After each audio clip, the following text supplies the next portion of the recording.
So today we're going to be comparing the R7 to the R6. This is my everyday setup for YouTube, client work, everything. R6 with a 15-35 is my go-to setup, but this R7 seems to have some really impressive specs, and really interested to see the image quality that we can get out of it, and the photo quality too, because it has a lot more megapixels than the R6, but this camera is a lot more affordable than this one. So let's do some tests.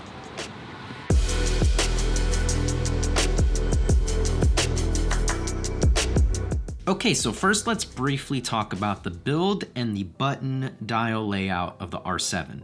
First off, it feels really good in the hand. For me, a camera has to feel really good when you're holding it. So one new addition I noticed on the R7 is an autofocus to manual focus button that's located right under the lens mount. So this is pretty handy to have, especially whenever you're in the field shooting, because you won't have to actually flip the switch on your lens to auto or manual focus. And especially if you're filming video, you don't want to flip that and have that jitter whenever you're filming.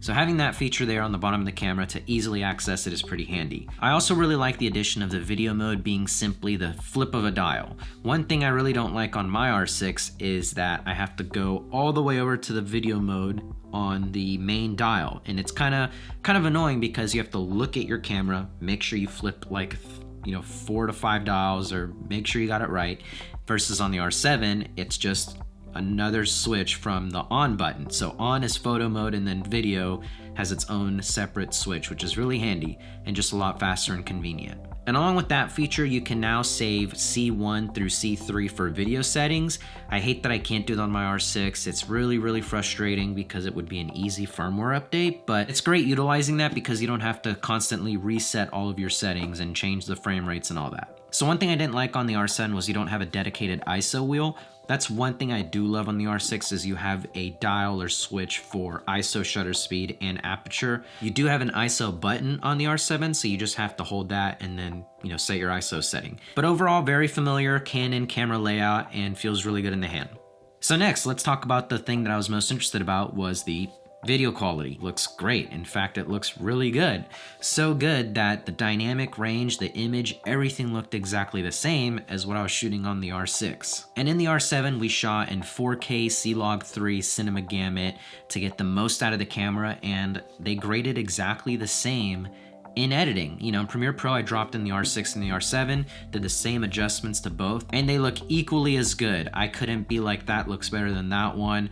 They both have the same flexibility with the 10-bit colors, so I was honestly really impressed. So now a little bit more on the fact that it actually is an APS-C camera versus like the full frame R6. Like I mentioned with the video quality, I didn't notice anything different, other than the fact, of course, that if you use a full frame lens, you're gonna be, cropped into that. You're not gonna get the full field of view, which for me in my workflow, just because I'm so used to full frame cameras, is a bit of a drawback, especially for me because I use my 15-35 RF for practically 99% of my work. So if I wasn't invested in that and I had other crop sensor lenses, this would easily be a great investment. And so what I simply did for some of these shots is I enabled crop mode on my R6. That way they were basically the same perspective for these tests.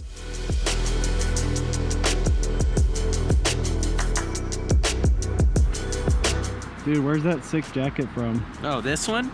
Yeah, it's pretty sick. It's from Cuts, and I'm stoked to announce I'm officially signed with Cuts. Really like their stuff. Been wearing it before they reached out, and it's awesome. Yeah, make sure you use Andrei's link for 15% off. Yeah, this whole outfit is Cuts.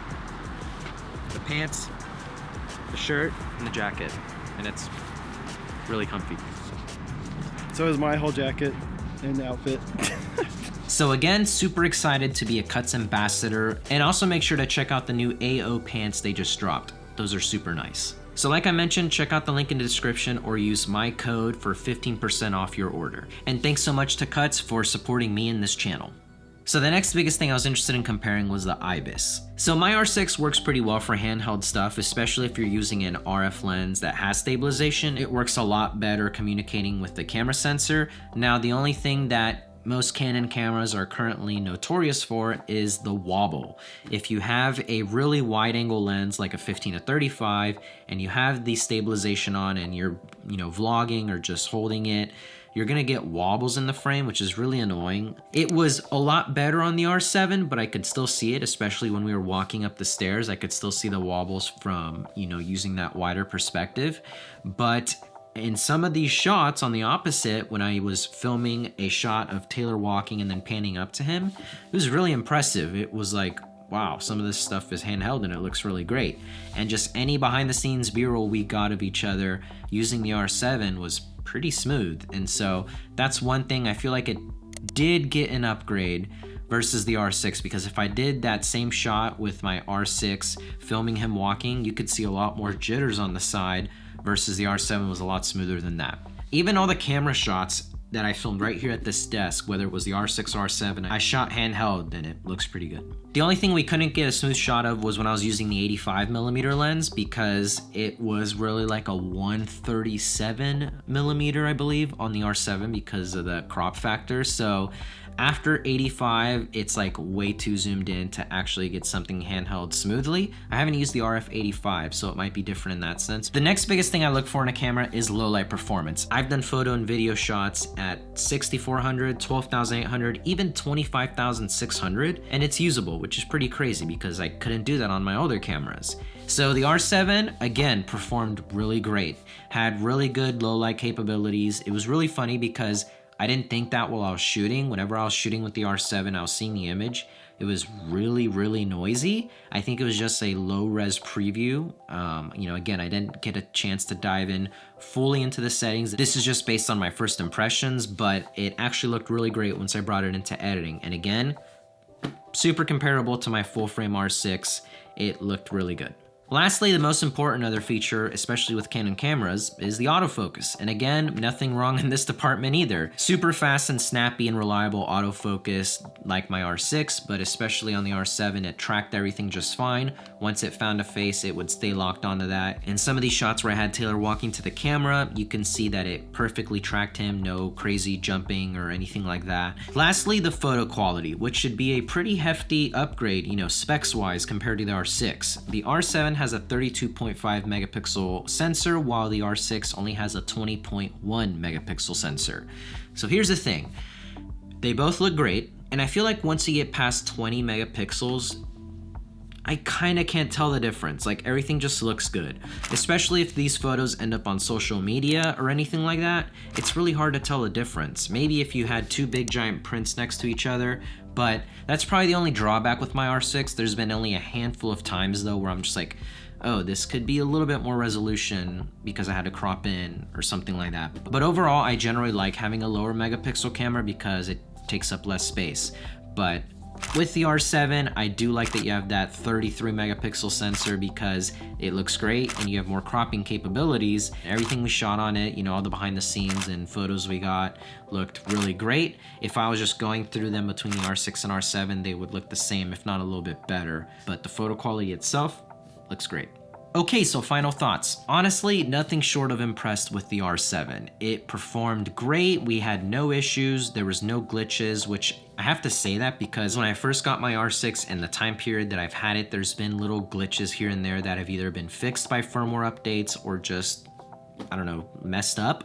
But we didn't experience anything like that in the R7. The battery life was great.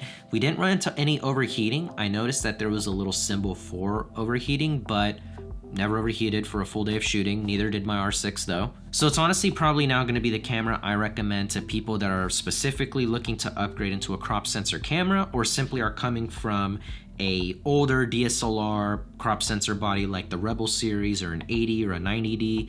This upgrade would be really well worth it for them. And this camera would also be really great for real estate work. You just have to get a lens that's wide enough, like a 10mm crop sensor lens, to get that full field of view like you would on full frame.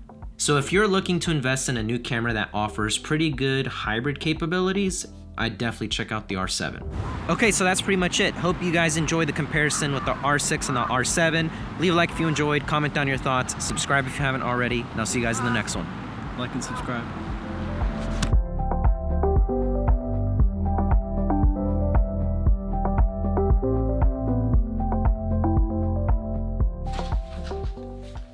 Also, check out this new bag I just got. It's by Moment, and I love the fact that it's a lot smaller than my old bag. I still love the bag I use, but it's a tank, and I wanted something that's, you know, a lot smaller. So, you know, this is great. And I recently just got my first ever film camera. This is a Kodak Ektar H35. It's a half frame camera. I'm still in the process of shooting my first roll of film and getting it developed after that. And I'm gonna probably make a video on it because it's been really fun shooting on something like this versus just like cameras like this, because you can't change what you shot, you can't edit it, it just is what it is. And so I'm kind of anxious to see what this is gonna look like. So let me know down below if you also shoot film, because, you know, I feel like film is coming back, which is pretty crazy, but pretty cool. All right, see ya.